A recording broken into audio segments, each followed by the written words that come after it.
The hall was electric, every seat filled, every breath suspended. Oprah Winfrey stood center stage, the queen of conviction beneath a halo of white light. Her words hung in the air like thunder after lightning. For once, she wasn't the one asking questions. She was the statement. Cameras zoomed in on her composed face as the final syllables escaped her lips. Then came the silence. Not applause, not outrage, just stunned disbelief. A nation watched as the most powerful voice in American media seemed, for the first time, at a loss for words. But how did we get here? Just hours earlier, the same stage had shimmered with anticipation. The National Policy Forum, a gathering of elites, journalists, and influencers, had promised an evening of reflection on America's moral compass. The lights glared, and in the audience sat those who believed they already knew who would own the night. Oprah, dressed in royal purple, radiated authority. Every movement, every breath, carried decades of influence. She smiled, gracious yet commanding, as if her presence itself were a message of unity. Backstage, Jasmine Crockett watched from the monitor. The applause thundered for a woman she had once admired,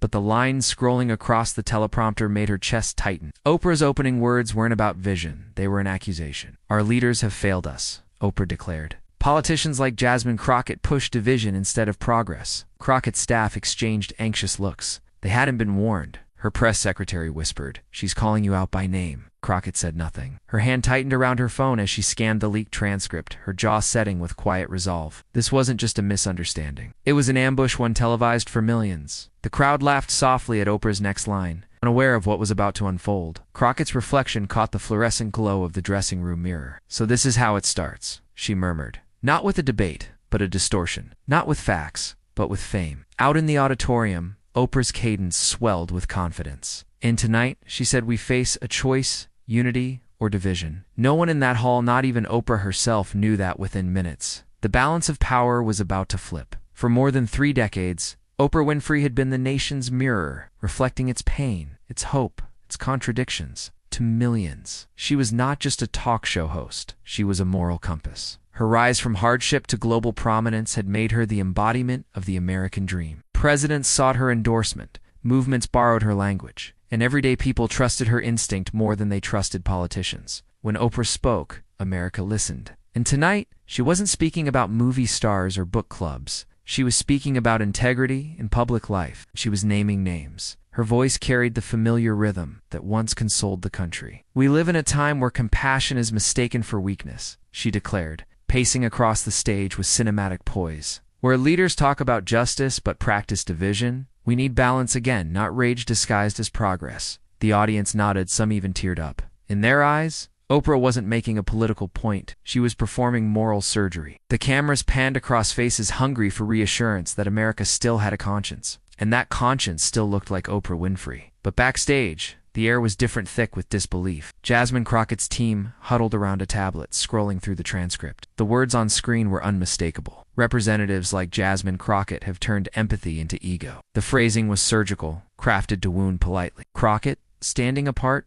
read the line twice before looking up. "She's setting a narrative," she said quietly, "and it's not the truth." For Crockett, the daughter of working-class parents who had fought their way through Texas politics, truth wasn't abstract, it was earned. She'd built her career defending those without a platform, speaking in courtrooms where cameras never rolled. Her belief was simple. Accountability should be the loudest voice in any room. Now, watching a global icon misrepresent her record, she understood what was at stake. On the main stage, Oprah's words continued to roll like a sermon. "When did fighting for one side become more important than listening to the other?" she asked, her tone both tender and reproachful. The crowd applauded, moved by her cadence, unaware of the selective editing that had preceded this moment. Behind her, massive screens displayed snippets of congressional footage. Crockett in passionate debate, her voice clipped mid-sentence to make her look combative, relentless. The narrative was clear. Oprah was the voice of reason, Crockett the face of dysfunction. In the mezzanine, reporters were already typing headlines. On social media, the hashtag Oprah Wisdom climbed rapidly, boosted by influencers who hadn't seen the full story but trusted the brand behind the message. Finally, someone speaking truth to toxic politics, one tweet read, "Oprah for president," said another. Each post layered another brick in a narrative being built in real time, one that painted Crockett as a symbol of everything wrong with Washington. Backstage, Crockett's communications director leaned in. "Should we issue a statement?" "Not yet," Crockett replied. Her tone was calm, measured, but her eyes were unyielding. "Let her finish." People need to hear the whole thing first. On stage, Oprah's voice swelled toward crescendo. We don't need more noise. We need healing, she proclaimed, hands raised like a pastor closing prayer. The audience erupted, clapping as though redemption itself had walked into the room. Yet beneath the applause, beneath the roar of admiration, something colder was forming a quiet tension. A gathering of truth unspoken. Backstage, Crockett closed her phone and straightened her blazer. The time for reaction was ending. The time for revelation was near. And as Oprah's words echoed through the hall, one woman backstage made a silent decision. This wouldn't go unchallenged. There was a time when Oprah Winfrey's voice felt like sunlight after rain. She had risen from Mississippi poverty to global reverence, transforming pain into power. Every episode of her talk show was a sermon on survival, a place where America confessed and healed at once. Viewers didn't just watch, they believed. Her empathy was her weapon, her charisma, a sanctuary for millions who saw themselves reflected in her triumphs. She wasn't merely famous, she was trusted. An emotional architect who built bridges across race, class, and ideology. By the time the show ended, Oprah had transcended television. She had become an empire draped in warmth, a billionaire sage whose approval could crown authors, politicians, even presidents. When she spoke about faith, churches quoted her. When she recommended a book, it became gospel. When she endorsed a candidate, votes followed. She didn't need to run for office because she already occupied something larger, the nation's moral imagination. To question Oprah was to question goodness itself. In private, her inner circle often marveled at her intuition. She just knows people, they'd whisper, and she did. Years of intimate interviews had turned her into a kind of emotional detective. She could spot dishonesty in a heartbeat, sense weakness before it showed. But that same sixth sense, the gift that once guided her to truth, had become clouded by scale. Her world was no longer the world of ordinary people. It was a sphere of manicured virtue, where praise was constant and dissent was polite. Her media network had become a moral lighthouse, beaming out messages of self-improvement and empowerment. Yet, beneath the radiant glow, a subtle shift had taken root. The Oprah of the early years had asked questions. The Oprah of the present made declarations. She had grown accustomed to being right, not through arrogance, but through repetition. The world had confirmed her wisdom for so long that her conviction had calcified into certainty. When she spoke about leadership, she spoke as if she had seen it all. When she condemned division, she believed she stood above it. Her fame had built a fortress of mirrors, one reflecting back her benevolence, none revealing the blind spots. Advisors were careful, employees reverent. Few dared to say when she was wrong, and fewer still believed she could be. After all, how do you correct the conscience of a nation? The years had also hardened her belief in emotional authority. Feeling, she once said, is how truth speaks. And for most of her life, that belief had guided her with uncanny accuracy. But now, surrounded by curated sincerity, feeling became a filter instead of a compass. Those who challenged her worldview appeared cold, even cruel. Politicians who raised their voices, especially those from outside her cultural circles, seemed abrasive, unrefined. It was never hatred. It was distance. Fame can build empathy for the masses, while erasing understanding of the individual. She had watched the chaos of modern politics from afar, her brand untouched by partisanship. Yet as public discourse grew harsher, she felt a familiar tug, the need to intervene to bring balance. So when producers suggested a speech at the National Policy Forum, she agreed. People need moral grounding again, she said. They need to remember what unity feels like. But unity, in her vision, meant moderation, a soft-spoken equilibrium that often excluded those whose voices rose from the margins. When her writers drafted the address, Oprah read each line aloud, testing the cadence like a hymn. The phrase "divisive politicians" struck her as necessary, even righteous. It wasn't personal, she told herself. It was principle. Yet she knew exactly which names those words would summon in the audience's mind. Jasmine Crockett had become the face of fiery accountability on energy Oprah mistook for hostility. To her, Crockett represented a generation that confused passion with rage, disruption with progress. As rehearsals unfolded, no one questioned the framing. The staff adored the script. Journalists were tipped off about a moment of truth, and the hall was prepared to witness moral theater. Oprah, draped in purpose, believed she was defending decency itself. In her mind, she wasn't striking down a person. She was protecting the soul of discourse, but something unspoken lingered beneath her poise. The woman who had once sat with survivors, who had listened to raw human pain without judgment, now stood before a mirror, polished by adoration. When the world calls you its conscience for decades, it's easy to stop questioning your own. So as the stage lights blazed and her words gathered momentum, Oprah Winfrey believed she was saving civility. Yet outside the glare, another truth waited, invited, unwavering, and ready to speak for itself, because influence without understanding is a spark in dry grass. And Jasmine Crockett was carrying the match. Jasmine Crockett never planned to be a politician. She planned to be a fighter, the kind who didn't need a spotlight to win. Long before the headlines, before Congress, before the marble corridors that echoed her footsteps, she stood in a cramped Texas courtroom defending a man no one cared to defend. The air was thick with cigarette smoke and indifference. The judge barely looked up. The prosecutor smirked, but Jasmine's voice cut through the room like tempered steel. Every word was measured, anchored in evidence, not emotion. When the verdict came back not guilty, her client wept. She didn't. She just nodded, knowing justice wasn't a miracle. It was a battle, one she'd chosen for life. Her path had never been easy, and that was precisely what sharpened her. Raised in the heat of South Dallas, Jasmine grew up watching her parents work double shifts to keep the lights on. She understood early that the system wasn't broken. It was built unevenly. That awareness drove her, haunted her, and ultimately defined her. When she earned her scholarship to the University of Houston, and later to law school, she carried her neighborhood with her. Its grit, its rhythm, its stubborn hope. She wasn't the student professors predicted would make partner at a white shoe law firm. She was the one who stayed late, cross-referencing case law to find the cracks that let injustice leak through. Her reputation grew quietly, the kind that spreads in whispers before it ever reaches the news. Civil rights cases, wrongful arrests, housing discrimination suits, she was relentless. Local journalists started calling her the evidence whisperer because she didn't argue with outrage, she argued with proof. When others shouted, she cited. When others stormed out, she stayed seated, waiting for the truth to surface. It wasn't dramatic, but it was devastatingly effective. That discipline, the refusal to mistake volume for conviction, followed her to Washington. When Jasmine Crockett entered Congress, she carried no illusion that she'd be welcomed. She wasn't groomed by think tanks or TV panels. She was powered by lived reality. While others built brands, she built case files. When cameras rolled, she didn't perform, she prepared. Colleagues noticed it in committee hearings, while opponents recited talking points. Jasmine flipped through annotated binders, her margins filled with legal notes and highlighted contradictions. Every statement she made was a thread connected to evidence waiting behind her. If Oprah Winfrey's influence was emotional, Gravity Jasmine's was factual momentum. Where Oprah's lens captured tears, Jasmine's documents captured truth. In truth, she knew,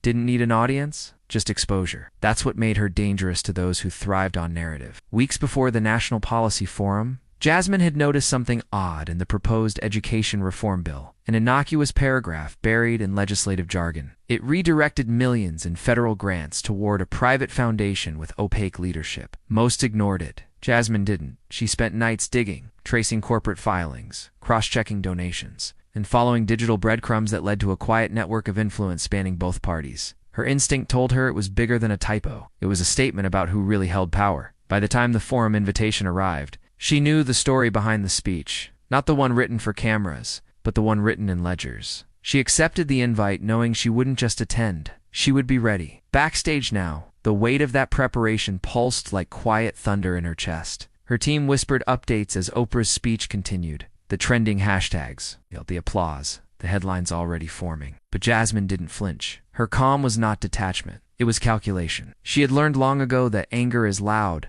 but truth is patient. She reviewed her notes one last time, the timeline of quotes, the receipts, the data that dismantled the story unfolding on stage. Her folder wasn't just defense, it was revelation. One aide leaned in. "Congresswoman, she's wrapping up." Jasmine glanced at the monitor. Oprah was glowing under the stage lights, radiating certainty. "She means it," Jasmine said softly. "That's what makes it dangerous." Her thoughts drifted for a moment to her mother's hands, rough from work, to her first case file, smudged with ink and coffee, to every woman who'd ever been told she was too angry, too loud, too much. She smiled faintly. Let them think that. Calm was her weapon. Facts were her fire. Outside, the applause swelled into a standing ovation. The crowd's energy was tidal, washing through the hall in waves of reverence. Oprah bowed slightly, her smile serene, her power absolute. The cameras pivoted to capture her exit, but another camera, unseen by most, caught movement in the shadows near the stage. Jasmine Crockett, poised and silent, stepping forward.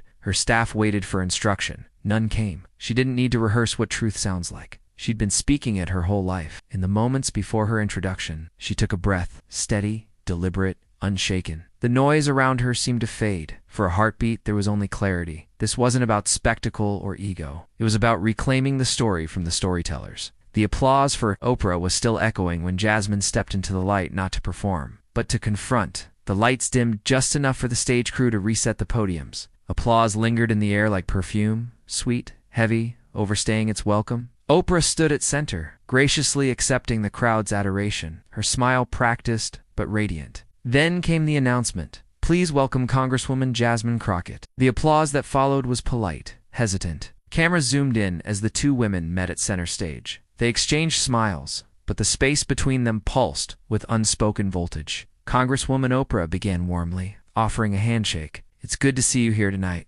Likewise, Jasmine replied, her voice low, steady. I appreciate the invitation. Their eyes met, one pair familiar with being adored, the other with being underestimated. Oprah gestured toward the audience, her tone honeyed. We need dialogue, not division. Don't you agree? Jasmine nodded slightly. Dialogue only works when everyone tells the truth. A murmur fluttered through the audience, soft, curious, almost anticipatory. Oprah kept her composure, turning back to the crowd with that signature empathy. Truth is often a matter of perspective, she said, and I think we all want what's best for this country: unity, compassion, understanding. Perspective matters, Jasmine replied evenly, but facts don't change depending on who's saying them. The crowd stilled. The moderator, sensing tension, tried to steer things gently. Perhaps we can begin with the issue at hand, the education reform bill. Oprah nodded graciously. Yes, I believe this legislation is an important step toward collaboration. We can't keep letting extremists hijack the conversation. Jasmine tilted her head. Extremists,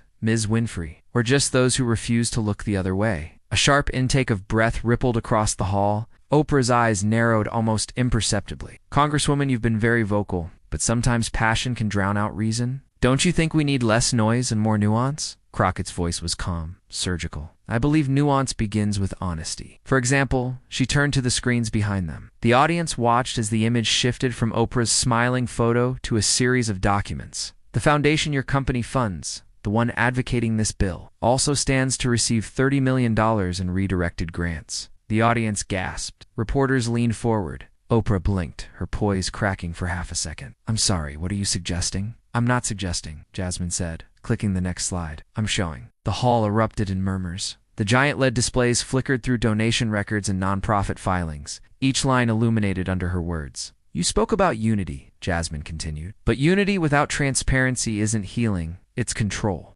Oprah tried to regain footing, her voice tight. These are complex issues. Jasmine didn't raise her voice. She didn't need to. Complexity doesn't excuse omission. You spoke my name earlier as an example of what divides us. But what divides us, Ms. Winfrey, isn't anger, it's accountability. The silence was absolute. For a moment, even the camera shutters froze. Then, from somewhere in the balcony, applause broke the tension, a single pair of hands, then a few more, until the sound grew into something uncertain, contagious. Oprah's expression didn't change, but the warmth in her eyes cooled into something else. Calculation, Congresswoman, she said, forcing a gentle laugh. I think the audience came for a conversation, not a courtroom. Well, then let's have one, Jasmine said. Because if we can't tell the truth on this stage, we're not having a conversation, we're performing one. The giant screens flickered again. A signal from the production booth to cut the feed. But the crowd had already caught the scent of disruption. They were no longer passive spectators. They were witnesses. Oprah's smile faltered. The queen of talk shows suddenly had nothing to say. And as the audience buzzed, phones lifted and hashtags began to bloom in real time. Producers scrambled for a break, but the internet was already watching. The air felt heavy, charged, the kind of silence that comes before a storm breaks.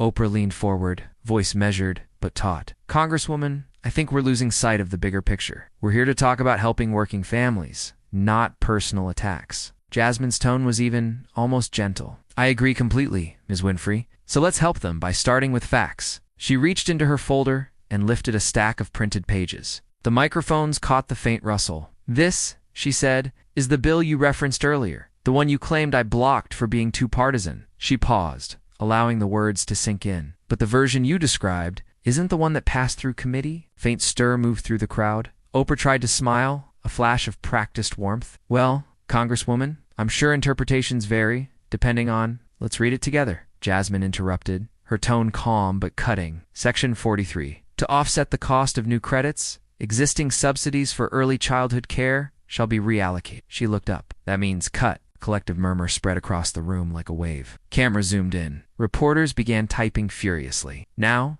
Jasmine continued, flipping to another page. Section 119 introduces new tax benefits for major media companies. Among them, entities affiliated with Harpo Productions. The audience gasped. The phrase hung in the air, sharp, unanswerable. Oprah blinked, her composure thinning. "Congresswoman, I believe you're making unfounded assumptions. They're not assumptions," Jasmine replied, voice steady. "They're public records, SEC filings, corporate disclosures, and your own foundation's statements." She held up the documents for the cameras. "Anyone watching can verify them. That's the beauty of transparency." The cameras clicked like gunfire. Every flash felt like punctuation. Oprah's reply came slower this time, her cadence uncertain. "This feels unnecessarily confrontational. I've spent my career encouraging understanding, not hostility. I've spent mine defending people who can't afford to be misunderstood," Jasmine answered. "Empathy without accuracy is performance. You taught America how to feel, Ms. Winfrey. Maybe tonight you can help it learn how to think." The line hit like a gavel. The audience erupted, some gasping, some applauding, others frozen in disbelief. Oprah's eyes darted toward the control booth. "Can we move on?" she asked tightly. Jasmine didn't move. "We can, after this." She held her phone toward the screen, the projection behind them magnifying every word. "Here's your quote from last month. I support this bill because it helps working mothers. But it doesn't. It cuts their aid and redirects it to corporate media. That's not help. That's harm disguised as hope." The audience stirred again. Someone shouted, "Let her finish." Oprah opened her mouth, then closed it. Her trademark eloquence, the tone that once hushed presidents and healed hearts, suddenly sounded rehearsed. "Hello, Crockett," Serene continued. "This isn't about villainizing anyone. It's about accountability. When you speak, millions listen. When you misstate, millions misunderstand. And when those misunderstandings shape policy, people suffer." A deep, uneasy quiet filled the hall. Even Oprah's team backstage froze, watching the monitors with wide eyes. Crockett set the papers down and folded her hands. "The truth isn't personal. It's public. And it doesn't bend a brand." Click, click, click. Every camera captured the stillness. Oprah silent. Jasmine composed. The entire stage, vibrating with the sound of a narrative reversing itself. Then, a producer's voice crackled through the speakers. "We're going to break." But the audience wasn't moving. Phones were already out, hashtags already forming. On Twitter, hashtag Crockett receipts began to climb, and as the lights dimmed and the broadcast cut away, the internet roared to life. When they cut to commercial, it was already too late. The receipts were out. And so was the truth. The studio lights went black, but the world outside had just switched on. Backstage, chaos bloomed like wildfire, producers shouting into headsets, publicists darting between dressing rooms, and security trying to corral a wave of reporters already pressing against the glass doors. Screens everywhere replayed the same moment, Oprah blinking in silence, while Jasmine Crockett, calm as a courtroom judge, held up her evidence to the world in the control booth. An assistant whispered, "We've lost the feed to social media. It's everywhere." Indeed, within minutes, Twitter, Instagram, and TikTok were ablaze. Hashtag Crockett receipts, hashtag Oprah challenge, and hashtag accountability live dominated the trending charts. Memes, transcripts, side-by-side clips, every second of the confrontation was dissected in real time. Backstage, Oprah sat in her dressing room surrounded by her team, the air thick with disbelief. One aide tried to steady her. "We can spin this, Oprah. Just emphasize unity. Say it was miscommunication." Oprah exhaled slowly, staring at her reflection, the same face America had trusted for decades. "But the confidence was fractured. They saw everything," she murmured. "And they're not seeing what I meant. They're seeing what I missed." A few doors down, Jasmine Crockett's team wasn't celebrating. They were strategizing. Her chief of staff scrolled through thousands of messages pouring in from voters, activists, and journalists. "Half the country thinks you just ended Oprah's career," he said, stunned. Jasmine smiled faintly. "I didn't end anything," she replied. "I just told the truth." That truth was multiplying. Overnight, clips of Crockett's calm precision flooded major news outlets. MSNBC called it a political masterclass. CNN's late-night analysis labeled it, "The moment influence met evidence." Fox News, in a rare tone of agreement, dubbed it a reality check for celebrity politics. Every network replayed the same sequence. Oprah's confident opening, Crockett's evidence, the silence that followed. Commentators split instantly. Some hailed Crockett as a hero for standing up to power. Others accused her of disrespecting a national treasure. But no one could deny the electricity of that moment, the rare instance when fame, power, and truth collided on live television. Morning talk shows debated it with near-manic energy. Was Crockett brave or reckless? One host asked. Or was she simply the first to say what others wouldn't? Another pundit added, this wasn't a takedown, it was a reckoning. While Oprah's team scrambled to manage optics, Crockett's measured interviews began shaping the narrative. She didn't gloat. She didn't grandstand. On Good Morning America, she said simply, "This wasn't about a person, it was about principle." On The View, she looked into the camera and said, "If the truth feels like an attack, that's not about me. That's about what's been protected too long."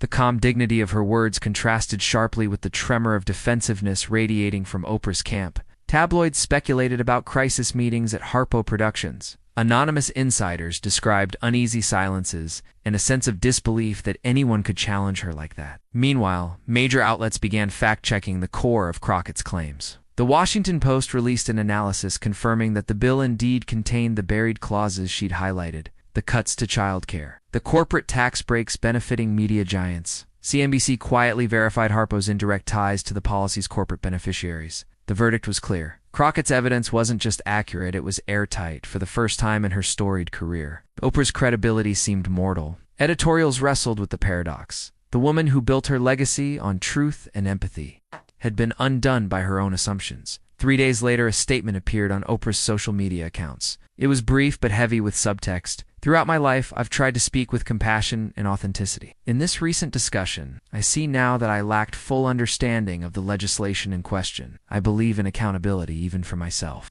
The post drew millions of views within hours. Some called it humble, others called it damage control. Either way, the myth had cracked. Across campuses, workplaces, and living rooms, people replayed Crockett's calm voice, cutting through celebrity certainty. For some, it felt like justice, not vengeance, but balance restored. Finally, one viral tweet read, "Someone brought receipts to the talk show table." By the week's end, the confrontation had transcended its moment. Late-night comedians, college professors, and political analysts all used it as shorthand, not just for truth versus spin, but for the changing rules of power. Oprah remained beloved, but something had shifted. The curtain of untouchability had been pulled back, and Jasmine Crockett, the congresswoman who refused to bow, had become a symbol of what courage looks like when the lights are brightest. But what happened? Next turned a televised clash into a cultural reckoning. The storm had passed, but the echoes remained. In the weeks that followed, America found itself in conversation, not about gossip or celebrity feuds, but about something deeper. Morning shows, podcasts, classrooms, everyone was asking the same question. What does accountability look like when everyone has a platform? Out of the confrontation between Oprah and Jasmine Crockett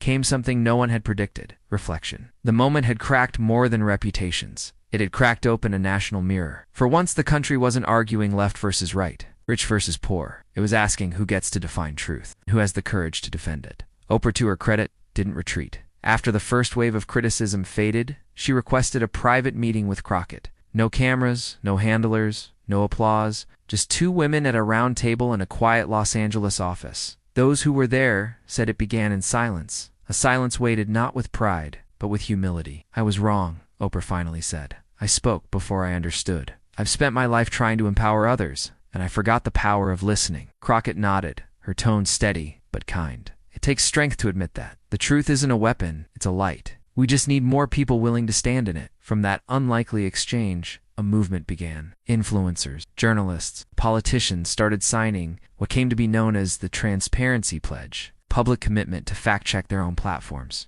to credit verified sources, and to admit when they got it wrong. Within months, more than 100 major figures from musicians to mayors had signed. And the first name at the top? Oprah Winfrey? Crockett, meanwhile, became a symbol of integrity, not for attacking power, but for redefining what power meant. Her interviews shifted from viral sound bites to thoughtful conversations about truth in the digital age. She toured campuses, spoke to media schools, and reminded young journalists that courage isn't volume, it's clarity. Ironically, the same microphones that once carried their clash now carried their collaboration. Months later, Oprah and Crockett announced a joint initiative, a free online course titled The Media Mirror: Seeing Truth Beyond the Spotlight. In it, they taught students how to trace sources, question framing, and resist emotional manipulation in news and entertainment alike. The launch video opened with Oprah's voice, "We all tell stories, but stories have power only when they're grounded in truth." Then came Crockett's line, "Because facts don't fear feelings, they outlast them." What began as a televised confrontation had evolved into a cultural course correction. America, for once, was watching not for scandal, but for substance,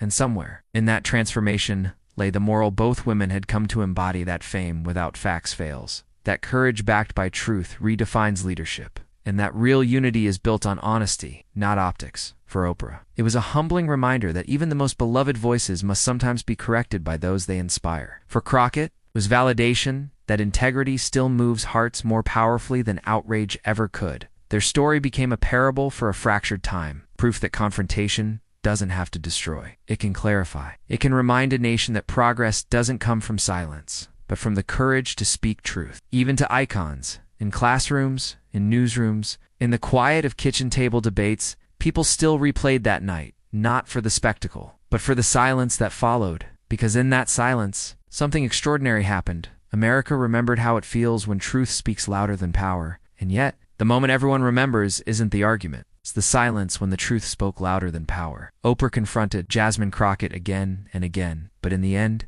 it was Crockett's words that ended the show. Not through outrage or spectacle, but through something far rarer in politics and media alike. Unshakable clarity. That night wasn't about two women on a stage. It was about what happens when truth steps into the spotlight and refuses to flinch. When influence meets integrity, only one can stand unshaken, and the world saw which one did. Accountability isn't confrontation, it's clarity. It's the courage to ask hard questions, even when the answers are inconvenient. It's the discipline to verify before you amplify. And it's the humility, whether you're a talk show titan or a first-term congresswoman, to admit that no voice, no matter how powerful, is above the truth. So as the lights fade and the echoes of that confrontation linger, the question turns to you. Who speaks with truth where you live? Who challenges the narratives shaping your community, your newsfeed, your daily conversations? And more importantly, are you listening or just watching? Because influence is everywhere now, in our timelines, our politics, our hearts. But without facts, even the brightest platform collapses under its own weight. So if you believe facts still matter, if you believe courage still counts, if you believe that truth deserves a voice louder than fame, then don't just scroll past. Share this story. Talk about it. Be part of the movement that reminds the world. In an age of influence, truth is the ultimate power.